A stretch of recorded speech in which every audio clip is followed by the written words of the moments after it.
Bom, bom dia, né? Dando continuidade à nossa disciplina de Semiologia Semiotécnica 2, nós vamos hoje conversar sobre infecção relacionada à assistência à saúde, né? Uh, nesse contexto, né, nós vamos iniciar, né, por algumas matérias, né, que com certeza alguns de vocês já devem ter lido, ouvido, assistido, né? Porque são matérias que repercutem, né, enormemente no nosso processo de cuidar, tá? Que nós temos, né? Nós temos a nossa assistência, né? A nossa assistência, gente, ela tem o objetivo, né, de melhorar a vida das pessoas, né? Tem o objetivo de restabelecer a saúde das pessoas, de cuidar, né? Então, o nosso objetivo sempre vai ser buscar restabelecer a saúde das pessoas que nos procurarem. E não, né? E jamais vai ser de piorar a situação na qual elas vêm nos procurar, tá bom? E aí, nesse contexto, gente, algumas questões, elas precisam ser repensadas, né? Nós vamos executar procedimentos invasivos, procedimentos esses que a gente, né, se pega, né,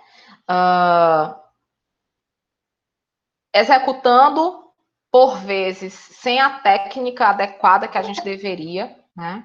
E aí a falha nessas técnicas, gente, sobretudo no que concerne, né, as técnicas de higienização das mãos, né, a técnica de antisepsia das áreas abordadas, a gente pode, né, nesse contexto, ao invés de estar melhorando a condição de saúde do paciente, a gente pode estar levando uma infecção para ele, tá?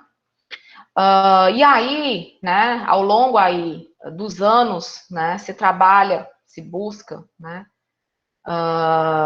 atuar, essa atuação livre de infecção, tá? Não é, gente. Professora, qual é o índice de infecção aceitável, né? Ele é para ser zero, gente. Não é para ter infecção. As pessoas não nos procuram, né, para saírem daqui com infecção, entende? Entende? Então, nesse contexto, algumas aí das notícias, né, das reportagens que a gente traz para vocês, né, novo caso de infecção em bebê, né, mantém maternidade fechada no Rio Grande do Sul, superbactéria em UTI neonatal, de Hospital de Taubaté preocupa o país. Pacientes são transferidos para leitos de isolamento em Hospital do Paraná. Hospital da Serra deve pagar 80 mil de indenização por infecção após uma cirurgia bariátrica. Enfim, vários aí vão ser, né, as possibilidades dessas infecções, né? E aí o que a gente tem? Os cuidados de saúde modernos, obviamente, eles trouxeram inúmeros ganhos, né, para os nossos pacientes, muitas possibilidades, né, de vida, mas em contrapartida, né, nós não temos o que pode vir a gerar, né, é exatamente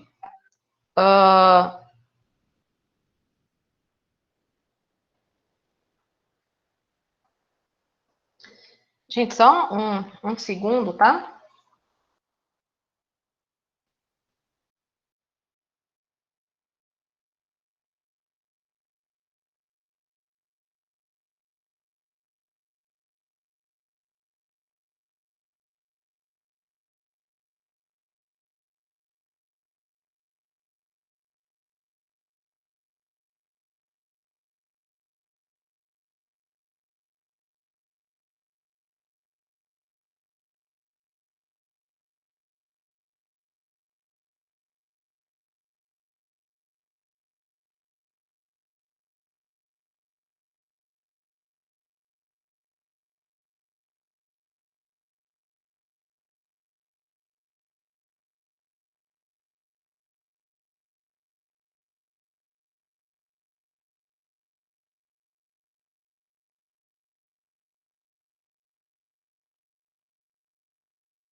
Pronto, gente, desculpem. Então, como eu estava falando, né, a gente vai ter essas situações, né, onde nós vamos estar cuidando desses pacientes e cada vez mais, né, atualmente, nessa visão moderna dos tratamentos, né, onde o nosso paciente ele acaba tendo uma chance de sobrevida muito maior do que em anos passados, né? Exatamente por conta do número de dispositivos, né, que nós temos disponíveis, infecção relacionada à assistência à saúde, tá? Do número de dispositivos que nós temos, né, à mão para cuidarmos, né, melhor desses pacientes, tá? E aí, nessa busca, né, nós vamos ter uma, né, situação onde nós vamos ter um cuidado, às vezes uma vida, né, postergada durante muito tempo, mas uma vida que ela não tem muitas perspectivas, né? E aí elas vão ser levadas, né? Vão ser aí levadas, mas que acaba que o processo de postergar, né, de tentar, vai fazer com que nós utilizamos de muitos mais recursos, né? E esses recursos, eles podem trazer, né, muito mais malefícios do que benefícios, né? Então, hoje, um paciente, por exemplo, um paciente de UTI, os meninos aí que são técnicos, que têm experiência em UTI, sabem do número de dispositivos, né, que nós temos disponíveis e o que isso impacta, né,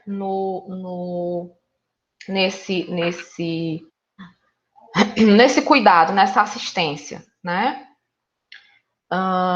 Só agora, né, só para a gente ter uma noção, nesse período pós-pandemia, né, desde meados aí de abril, né, o número de tecnologias novas que nós já temos, específicas para o cuidado, né, ao paciente grave de COVID, né, até um capacete, né, para melhorar a respiração dos pacientes, né, a gente já tem, né, que é o Elmo. Não sei se vocês já viram notícias sobre eles, né?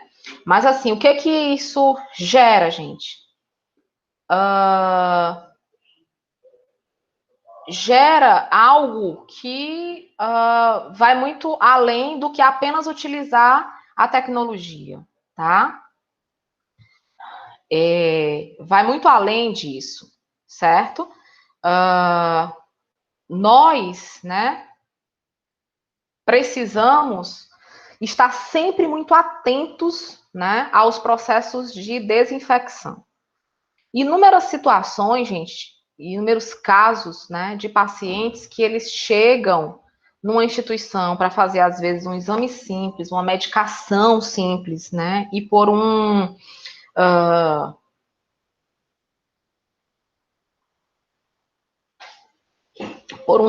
uma falha no nosso processo, por uma desatenção nossa, né, acaba, né, adquirindo uma infecção e, por vezes, uma infecção grave, né, que leva às vezes, até uma sepsemia, às vezes, até um óbito, né. Eu participo de um grupo, né, a nível nacional, chamado Segurança do Paciente. Hoje em dia, né, se trabalha muito a questão de segurança do paciente, tá? Existe uma portaria, né, que trabalha a segurança do paciente, e nela existem 6 metas, né, de segurança para esse paciente. Uma dessas metas está a questão do controle de infecção relacionada à assistência, né? E aí uma das medidas, das principais medidas para se evitar essa IRA, né, essa infecção relacionada à assistência à saúde, essas IRAs, estão a higienização das mãos, né? É um procedimento simples, é um procedimento barato, é um procedimento que a técnica todos nós conhecemos, mas é um procedimento no qual nós, profissionais da saúde, impressionantemente, não aderimos como deveríamos, né? E aí, nesse contexto, né, nós precisamos, né, nós acabamos passando por determinadas situações de piora, né, desses quadros, tá? Esses ganhos, né, sobretudo esses ganhos tecnológicos, sem sombra de dúvida, gente, eles trouxeram, né, ganhos, né, vantagens ao cuidado desses pacientes, né? Mas todas essas conquistas, gente, elas estão envolvidas, né? Elas estão aí atreladas, né? Com riscos, né? Associados, tá? E aí o principal aí desses riscos, dessas novas tecnologias, são exatamente a infecção, tá? Segundo a Organização Mundial da Saúde, né, as IRAs, elas constituem hoje uma epidemia silenciosa. Dados da OMS mostram que cerca de 234 milhões de pacientes são operados por ano em todo o mundo. Destes, pelo menos 1 milhão morre em decorrência de infecções hospitalares. E 7 milhões apresentam complicações no pós-operatório. Então, esse é um número muito elevado, né? Nos Estados Unidos e na Europa, os estudos apontam para uma prevalência de 5 a 10% de infecções em doentes hospitalizados, né? A estimativa é que aproximadamente 3 milhões de casos são identificados anualmente, com pelo menos 50 mil mortes relacionadas, né? A nível de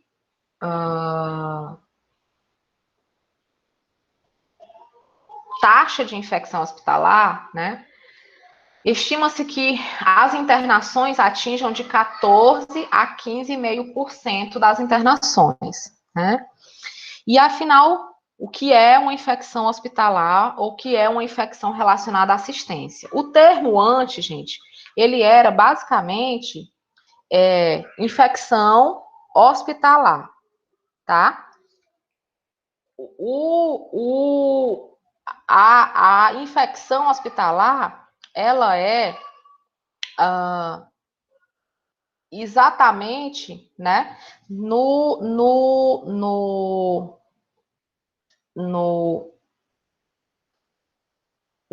como é que eu posso dizer? No contexto apenas hospitalar, né? Apenas no contexto hospitalar. Entretanto, gente, a possibilidade, né, de nós contrairmos infecções em qualquer que seja, né, o procedimento que nós estivermos passando, tá? Então, em qualquer que seja o ambiente hoje, né, nós temos a possibilidade de buscarmos aí, né, essa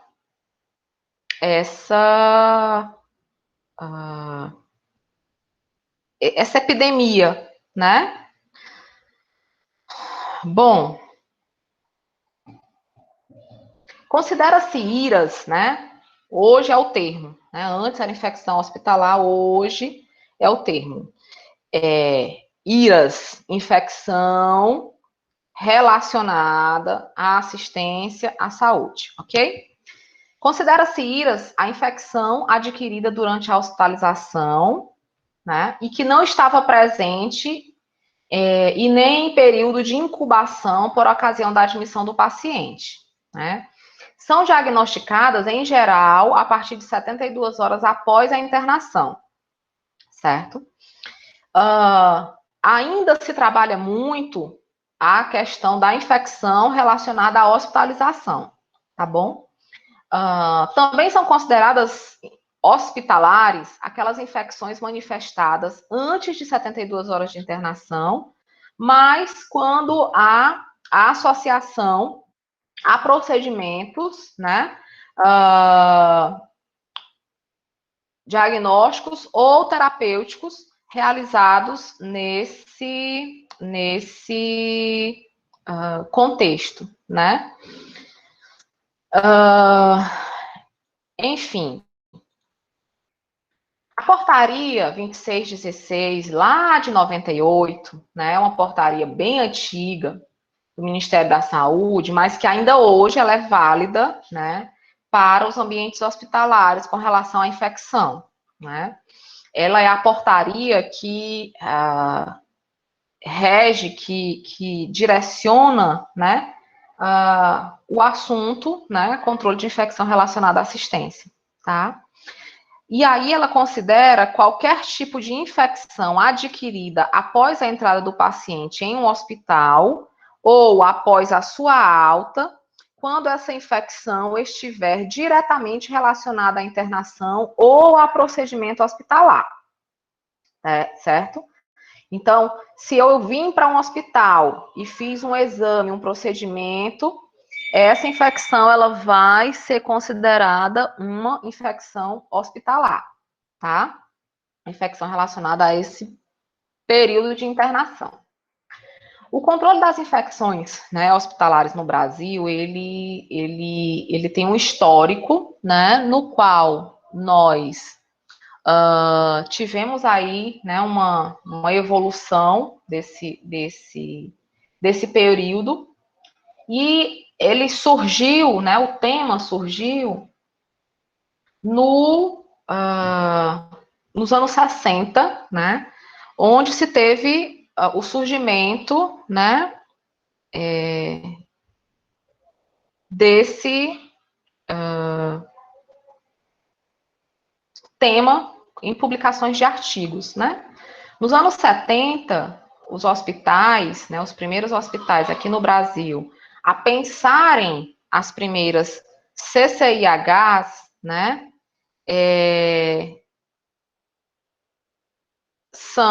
né, foram esses, né, em São Paulo, no Rio Grande do Sul, em Pernambuco, no Rio de Janeiro, e eles pensaram esse serviço, né, como sendo um momento, né, para um local, um suporte, né, para se cuidar, né, desses pacientes, para se direcionar esses pacientes, né.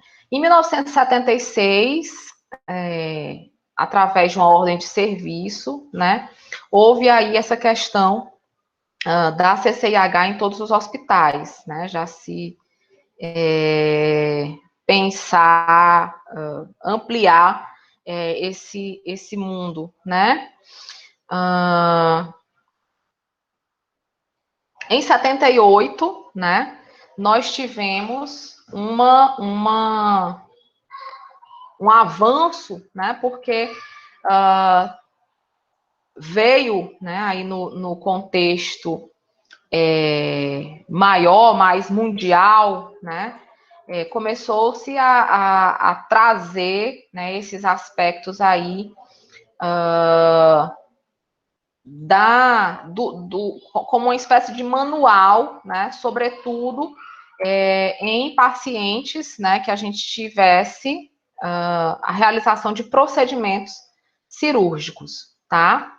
Depois, nós tivemos a disseminação aí desse manual de controle de infecção para o Colégio Brasileiro de Cirurgiões, né? Porque as primeiras infecções, as principais infecções, elas partiam exatamente, gente, desses pacientes submetidos a procedimentos cirúrgicos, né? Depois houve uma modificação desse cenário, mas inicialmente o principal cenário era esse dos pacientes cirúrgicos. Em 1983, né, o Ministério da Saúde, ele já tentando organizar, né, isso em horas, né,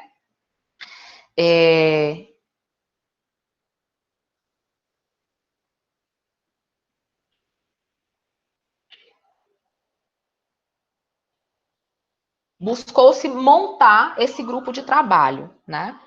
E aí esse grupo de trabalho, ele elaborou um manual, né, de infecção hospitalar para ser implantado já, né? E aí em 84, né, isso foi sendo aprofundado, foi sendo melhorado, né? E começaram a pensar, né, esses cursos, essas implementações. Em 1985, né, com a morte do presidente Tancredo Neves e a criação, né, pelo Ministério da Saúde, dos centros de treinamento, né, em controle de infecção hospitalar, se expandiu, né, e aí foi um momento macro, né, porque até então não se sabia o que era, porque a infecção, gente, ela é um inimigo invisível, né? Você não sabe ali, é difícil de você lidar com a infecção porque ele é invisível, a gente não vê, né? E aí, em 1989, né, houve o primeiro Congresso Brasileiro em Controle de Infecção Hospitalar. Esse congresso, ele foi organizado pela Associação Paulista de Estudos em Controle de Infecção Hospitalar, né? E em 1991, nós já tínhamos 48 centros de treinamento em todo o país, né? E já tínhamos aí, nesse período, mais de 10 mil profissionais treinados em controle de infecção hospitalar. Em 1992, né, a portaria ministerial 196 foi revogada e foram criadas normas para o controle de infecção hospitalar. E aí, só em 1998, né, com a portaria 2616, que a gente acabou de ver, é que vai se definir, né, as atribuições do controle dos centros, né, de controle de infecção hospitalar, tá? Ou das comissões. E em 1999, né, houve a PNCIH na Anvisa, né? Exatamente uma portaria voltada para essa questão e a idealização e organização disso, né? O diagnóstico de infecção hospitalar, ele é baseado em critérios técnicos, né? Critérios esses que, como eu falei, eles não mudam tanto, né? Eles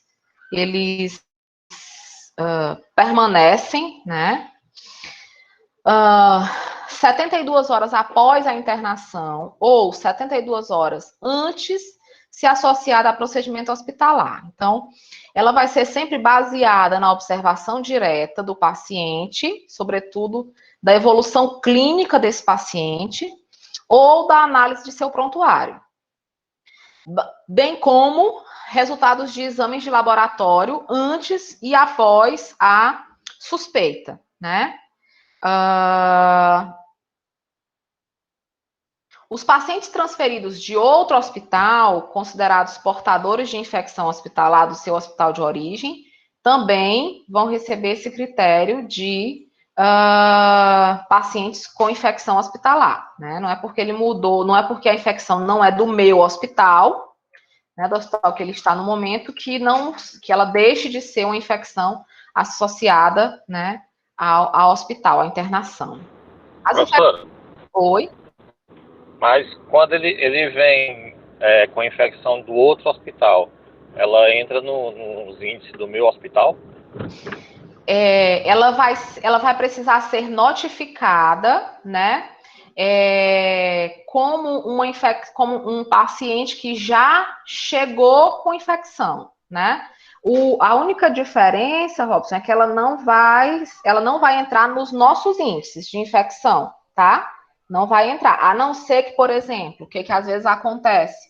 Aqui mesmo no hospital, às vezes a gente recebe um paciente vindo do hospital da Unimed, por exemplo, com uma infecção urinária e vem com a sondagem vesical de demora, tá? Ele já é uma infecção hospitalar, né, por conta da infecção ter surgido pela passagem da sonda vesical de demora, né? E aí, como lá eles não têm UTI, o paciente se agrava, eles mandam para cá, né, para internar na UTI de convênios, e aí o paciente complica, faz uma sepse, a gente precisa, ou às vezes não faz a sepse, mas complica, né? Por conta do antibiótico faz insuficiência renal, aí acaba precisando ser entubado, e aí aqui ele desenvolve uma pneumonia, entende? Aí a infecção da pneumonia, ela entra nos meus dados, entende? Ela entra nas minhas infecções, porque foi infecção daqui. Mas lá no Notivisa, né, que é o sistema de informação da Anvisa, que ele trata, né, dessas notificações, a gente vai acabar notificando esse paciente pelos dois tipos de infecção, entende? E aí, Professor, oi. a nova variante do Covid que teve lá acho que foi em Manaus, não sei, esqueci. Que teve pacientes que foram transferidos para outros hospitais, que é o vírus mais forte. É uma infecção hospitalar também? Porque Não. veio de outro O estado. Covid não é uma infecção hospitalar, né? Ah, A, entendi. o Covid é uma infecção comunitária. A gente adquire ele, pode até que a gente esteja internado, como já existiram casos, né? A gente está lá internado para fazer uma cirurgia, sei lá, uma cirurgia do abdômen de alguma coisa, cirurgia geral. E aí, do meu lado, tem um paciente com Covid, obviamente que o serviço não sabe, né? E aí eu, no meu processo de trabalho, né, mudando de um paciente para o outro, não higienizo as mãos, né, eu acabo servindo de forma de tramitação aí dessa infecção, tá certo? Mas o Covid por si só, ele não é uma infecção hospitalar, né, ele é uma infecção comunitária, a gente adquire na rua, a gente adquire, não está relacionada a uma assistência à saúde, tá bom? Pelo menos a grande maioria não está relacionada a uma assistência à saúde, ok? Então, agora, essa questão que o Robson perguntou é exatamente se ela entra ou não nas minhas estatísticas, né? Daí, ela não entra na minha estatística de uma infecção minha do meu hospital, né? Do hospital em que eu estou. Mas ele entra como uma infecção hospitalar, tá certo? E aí, se no meu hospital ele adquirir uma outra infecção, né, em uma outra via, professora, se for o mesmo agente, né? Se for o mesmo agente, pode ter sido a própria bactéria, né, oportunista, ela migrou, né, de um foco e foi para outro. Pode, isso pode. Ou a gente, né, por isso que o banho no leito, por exemplo, ele é um procedimento, né, no qual a gente pode, sim, de forma simples e sem se atentar, sair disseminando, né, uma infecção de um foco para outros, né? Por isso que a orientação é que o paciente, no banho no leito, a gente higienize primeiro as áreas limpas, né? Ou seja, as áreas sem sinais de infecção, e depois evolua, né, para as áreas com infecção, certo? Então, é esse o processo que acontece, tá? Bom, as infecções de recém-nascidos, elas são infecções hospitalares, né? Com exceção das que são transmitidas pela placenta ou das que são associadas à ruptura prematura da bolsa, né? Que seja superior a 24 horas. Então, por exemplo, se a bolsa rompeu e eu já fui para o hospital, e aí lá, né, o neonato ele desenvolve infecção, ela não é considerada uma infecção hospitalar, né, nesse tipo de situação, tá?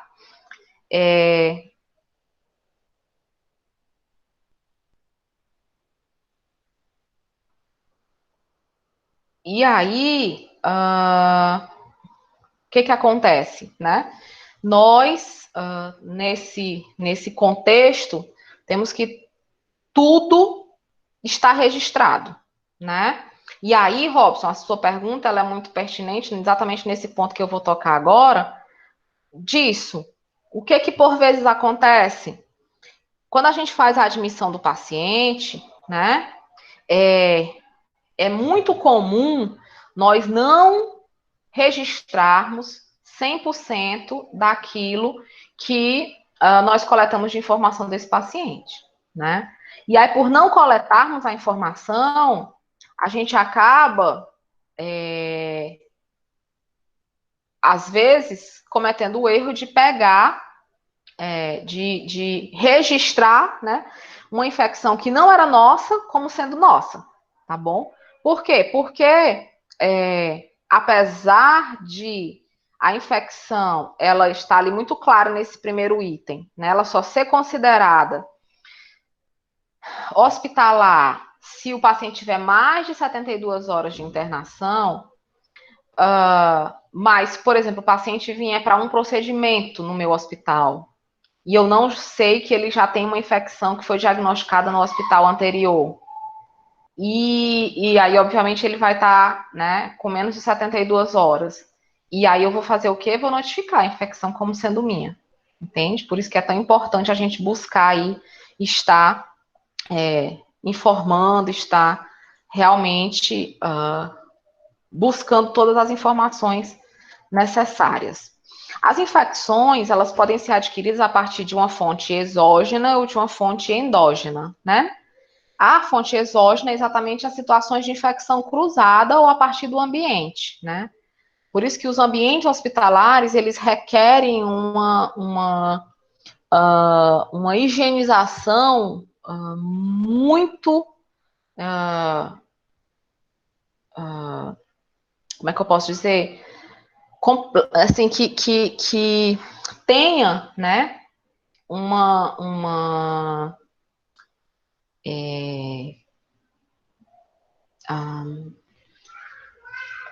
um rigor, pronto, a palavra certa é essa, né? Um rigor grande com relação à higienização do ambiente, né? E o ambiente hospitalar é tudo, né?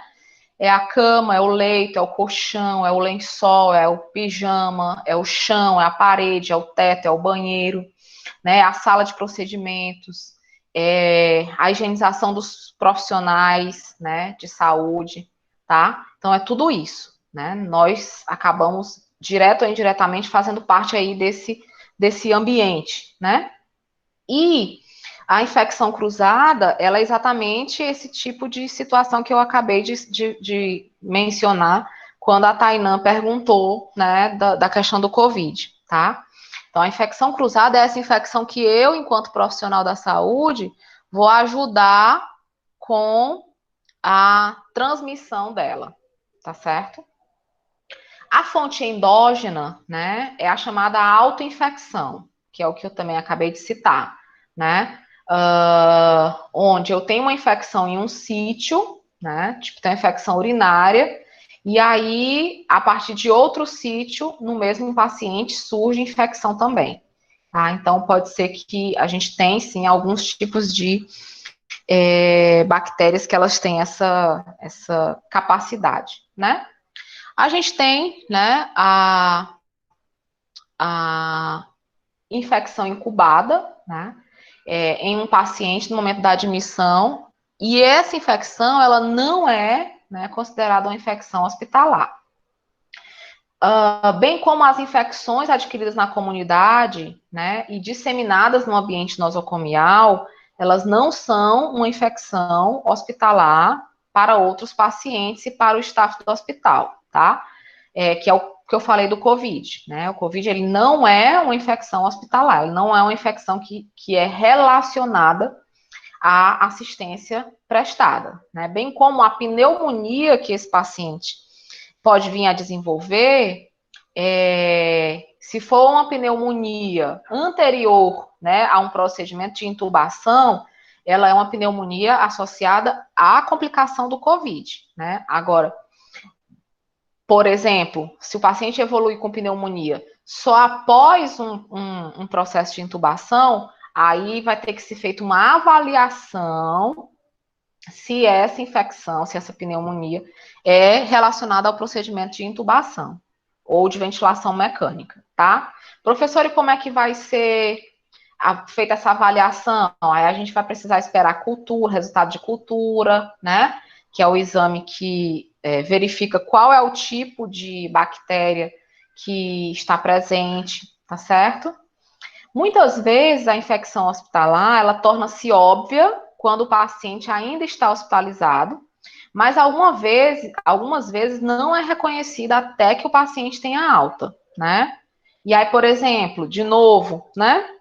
Um paciente que vem fazer uma cirurgia e aí precisou fazer uma sondagem vesical de demora, certo? E aí fez a sondagem, né? E o paciente recebeu a alta 2 dias depois, porque estava bem, evoluindo bem, da questão da cirurgia, né? E aí, de repente, quando esse paciente chega em casa, ele começa a ter disúria, né? A ter febre, ter calafrio. E aí, né? Esse tipo de infecção, mesmo ele desenvolvendo os sintomas lá na comunidade, é uma infecção hospitalar, tá certo? Por outro lado, né, o tempo reduzido de internação no período pós-operatório, ele pode diminuir a chance de infecção hospitalar, né? Então, quanto menos tempo o paciente passar internado, melhor, tá? E aí, gente, nosso amigo Robson, né, que é aí adepto aos esportes de alta adrenalina, né, alta liberação aí adrenérgica, enfim, eu vou dizer uma coisa para vocês, né? Pular lá de paraquedas, né? Fazer rapel, voar de asa delta, né? Que mais, Robson? Me ajuda aí. Todos esses esportes, né? Esportes bem que a maioria de nós tem medo, né? De realizar, eles chegam a ser considerados mais seguros do que a gente se internar em um hospital. Acredita nisso? A chance da gente ter uma complicação, algo grave, por praticar esses esportes, e a chance da gente ter uma complicação ou algo grave por se internar é muito maior no internamento, tá? Isso é grave, né? Isso é muito grave. E isso porque ainda há uma subnotificação muito grande, né? Porque se tudo fosse notificado, né? Se tudo fosse notificado, a gente ainda teria índices muito mais alarmantes, tá? Por que a gente não tem números tão alarmantes? Porque, por exemplo, um paciente, ele entra para fazer uma cirurgia, né? Um paciente idoso entra para fazer uma cirurgia, E aí, esse paciente tem algumas complicações, pega uma infecção. Na declaração de óbito, tem o quê? Óbito por infecção ou óbito pelo procedimento que ele fez? Um paciente de infarto, né? Chega com infarto, tem uma parada cardiorrespiratória, é necessário fazer uma intubação, ele adquire uma pneumonia associada à ventilação mecânica, faz uma sepse, morre. Na declaração de óbito, o que tem? Óbito pela infecção ou óbito pelo infarto? Entendem? Então, é nesse contexto que a gente fala que a subnotificação ainda é muito maior do que o que a gente possa imaginar, tá?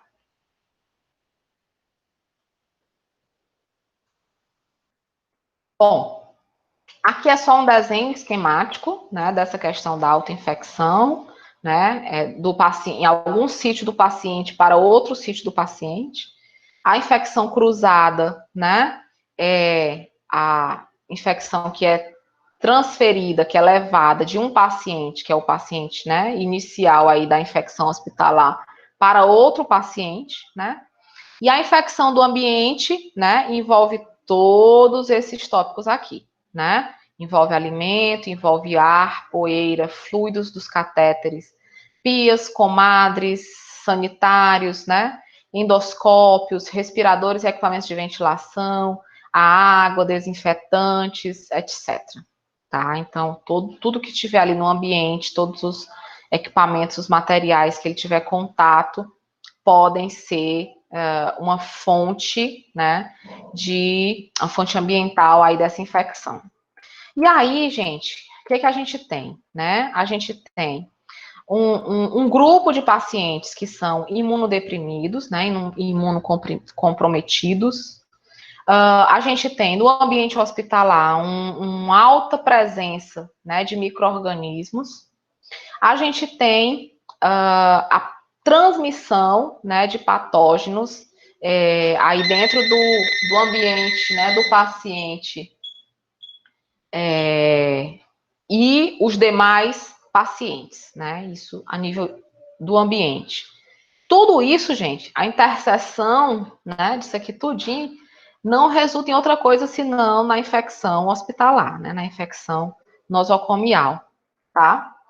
E as infecções, né, hospitalares aí mais comuns, elas são as infecções do trato urinário, as infecções de sítio cirúrgico, né, as infecções relacionadas ao aparelho respiratório, à ventilação mecânica, as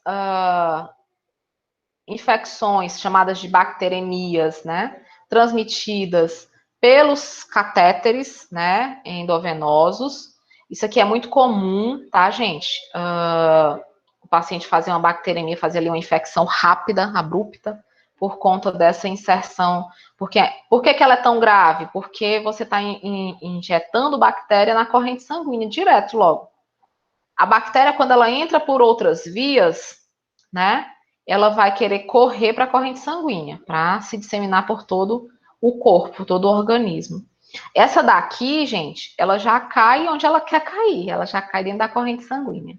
Por isso que a punção venosa, que é uma das técnicas que nós vamos aprender nesse semestre, ela requer um cuidado, um zelo tão grande com relação à antisepsia, tá bom? E infecções, né, de pele, infecções cutâneas, infecções aí adquiridas por soluções de continuidade na pele, tá? E 11% seriam outros tipos aí de infecções.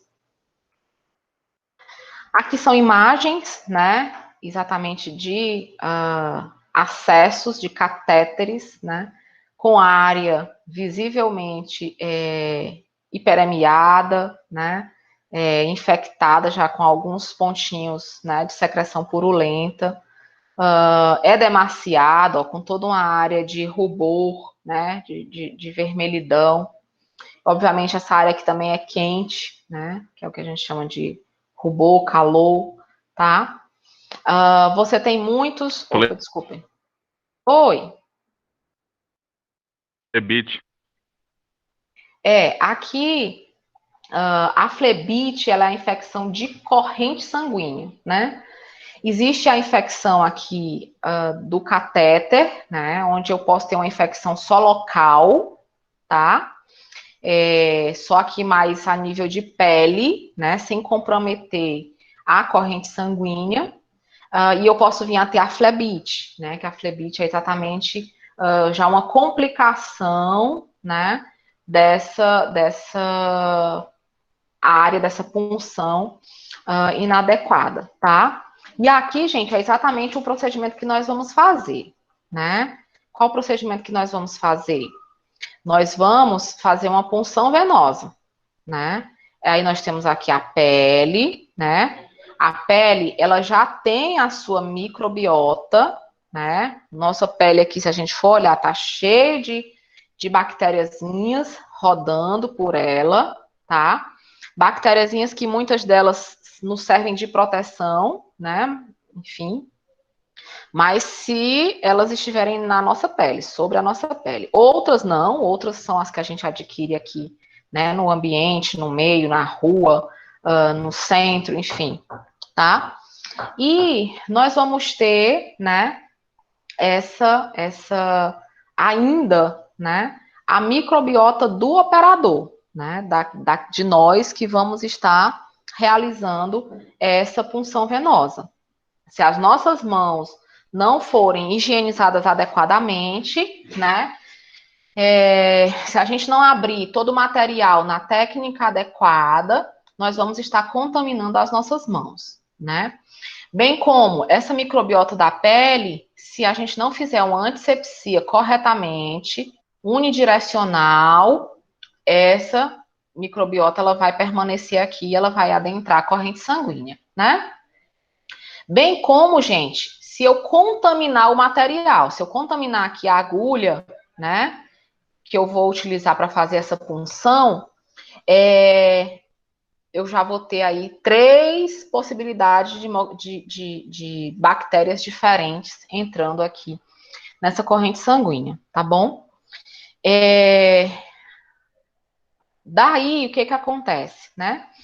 Se eu não fizer a antisepsia correta, se eu não higienizar as mãos e se eu permitir que haja a contaminação da agulha desse paciente, eu vou estar inserindo, né? Eu vou estar realizando uma contaminação na inserção.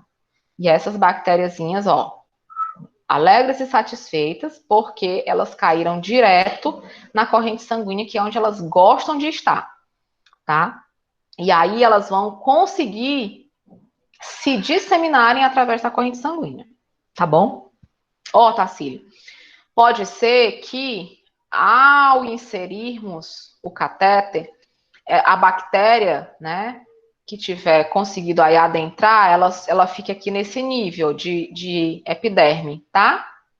Então, se ela ficar só nessa área, né, eu não tenho flebite. Eu tenho, sim, infecção, né, associada à punção venosa, tá certo? Mas ela não adentra a corrente sanguínea, tá? Eu tenho essas 2 possibilidades. Todas as 2 vai ter que tomar antibiótico, pode vir a ter complicação, porque do jeito que ela tá, essas bactérias estão aqui, elas podem sair andando, né, e conseguirem descer e entrar na corrente sanguínea, né? Mas são 2 coisas diferentes, tá bom? A flebite dessa infecção de catéter, tá bom? Bom, infecções hospitalares mais comuns, nós já falamos, né, ali naquela outra imagem, certo? E as bacteremias, elas podem ser primárias e secundárias, né? As primárias, elas são em consequência da inoculação direta dos micro-organismos no sangue, né? Sobretudo através dos catéteres, né, dos catéteres de punção venosa, do instrumental pérfuro-cortante, como lâminas de bisturi, né? E de líquidos contaminados, né? Em algumas situações, nós fazemos a infusão, né, de um soro e a gente não percebe que esse soro tem um furo no frasco, né? E esse furo, ele pode ter entrada de bactérias por esse furo e aí fazer uma bacteremia no paciente, bacteremia primária, né? Os frascos de soros, gente, eles são hermeticamente fechados, né? Eles são estéreis, tá certo? Então, até a técnica de abrir o frasco de soro, porque tem algumas travas que vêm, e a conexão com o equipo, precisa a gente ter cuidado para não haver essa inoculação aí de micro-organismos, tá? Bem como, gente, a bacteremia secundária, né? Qual é a bacteremia secundária, professora? É a evolução de infecções previamente já estabelecidas, né? Então, eu tinha já uma infecção do trato urinário, infecção respiratória, infecção de ferida operatória, e aí esses indivíduozinhos que estão causando essas infecções, eles vão adentrar também a corrente sanguínea de alguma forma, tá bom? Quase todos os micro-organismos, eles podem estar associados, né, à infecção hospitalar, né? Embora as infecções causadas por protozoários a nível hospitalar, elas sejam bem raras, né, pouco conhecidas, pouco prováveis de acontecer, tá? E nós ainda temos, né, o perfil etiológico, né, que ele tem se modificado bastante atualmente, sobretudo com o surgimento, né, das superbactérias, né. O perfil etiológico, ele precisa ser definido, né, para que haja o desenvolvimento, o avanço, né, no desenvolvimento de agentes antimicrobianos, né. A era pré-antimicrobiana era uma era principalmente de cocos grãos positivos, né, e bastonetes grãos negativos entéricos e não fermentadores, né, como pseudomonas. Já após a década de 40, né, que quando foi iniciado aí o uso sistêmico desses antimicrobianos, houve uma seleção de microbianos mais resistentes, né? Então, esses aí da era pré-antimicrobiana, eles ainda existem, mas hoje eles não causam mais as mesmas, né, patologias que antes. E aí a gente tem uma leva de bactérias aí novinhas em folha para atuar, tá? Aqui, gente, alguns exemplos, né? Isso aqui não vou me detalhar muito, mas assim, nós vamos ter bactérias, né? Gram-positivas, multiresistentes, e aqui você tem alguns exemplos. As gram-negativas, multiresistentes entéricas, você tem outros exemplos. As gram-negativas, multiresistentes não fermentadoras, né? Essas aqui são as atuais vilãs das histórias, né? São as mais resistentes.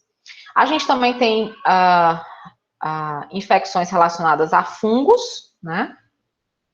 E a gente tem infecções relacionadas a vírus, né? Vírus associados a surtos hospitalares, né? Principalmente que envolvam pacientes e profissionais de saúde.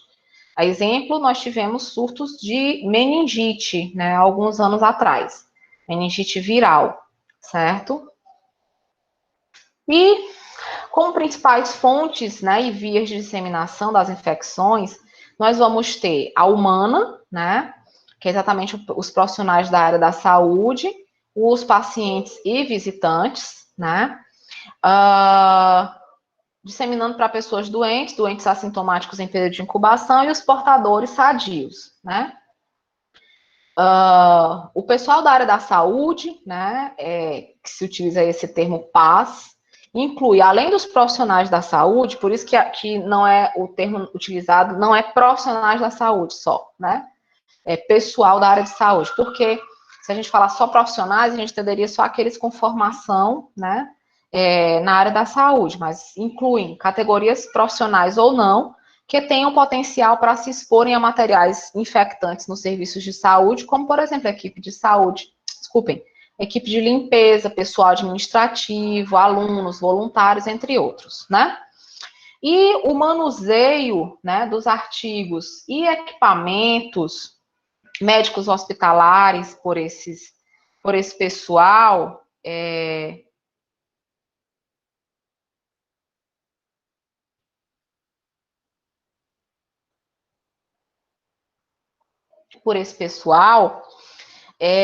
requer que cada procedimento seja acompanhado de adoção de medidas de proteção em relação à natureza do risco, né, ao qual o profissional se expõe. Durante a execução das suas atividades, os funcionários estão sujeitos a essa contaminação, né, e bem como as secreções corporais de pacientes e pessoas que transitam pelo local. Transmissão dos agentes infecciosos para outros colegas e transmissão para familiares e a comunidade fora do ambiente, tá?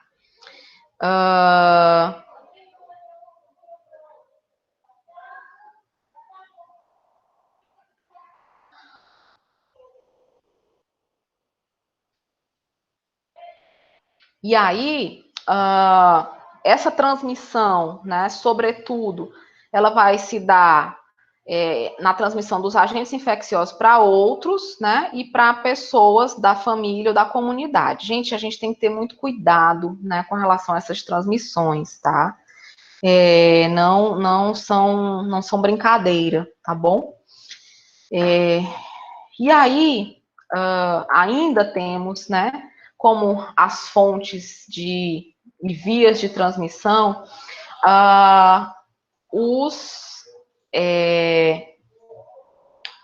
o ambiente, né, com fomites, equipamentos, insumos, alimentos, água, ar, e os através dos vetores, né? Eles também são aí passíveis de estarem transmitindo, como formiga, pássaro, barata, mosca, mosquito, ectoparasitas, né? Pulgas, carrapatos, enfim. E aí, gente, para a gente finalizar, né, assim, só para a gente ter uma noção, aqui é um ambiente inanimado, né, como fonte de transmissão de infecção. Então, onde tem esse xizinho verde, gente, representa cultura positiva para uma bactéria, tá? Então, ó, aqui onde a gente abriu a porta, aqui na pia, no acionamento da torneira, nos botões da monitorização, ou desculpem, da ventilação, da bomba de infusão, no acionamento da cama, na mesinha do paciente, no prontuário, né? Nas gavetas do carrinho de medicação, nas bombas de infusão, tá? No monitor multiparamétrico, tá? Então, se a gente for ver no interruptor que liga a luz da sala, então toda essa área aqui, gente, todos esses pontinhos verdes, foi encontrado, né? A presença de bactérias, tá bom? Então, é por isso que a gente precisa ficar tão atento com relação a isso, certo? Dúvidas, perguntas?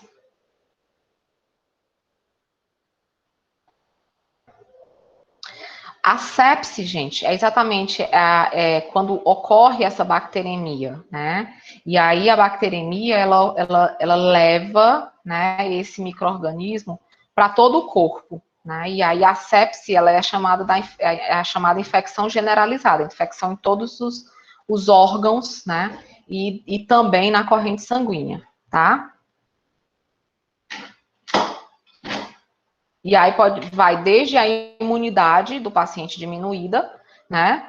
A outras possibilidades, né, que podem levar aí ao paciente desenvolver, né, essa infecção, tá?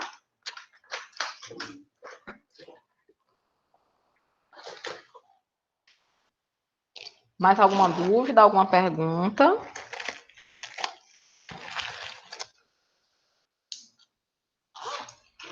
Vou fazendo aqui a chamada enquanto vocês pensam, tá? Alana,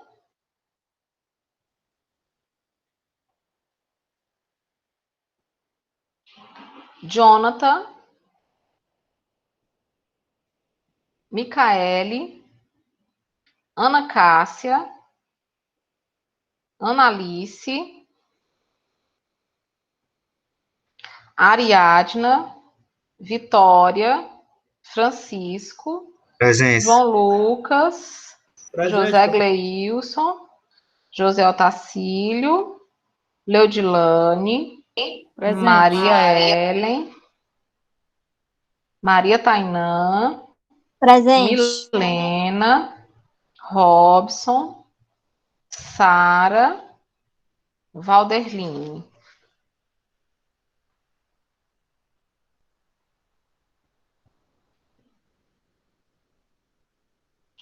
Ok, meninos?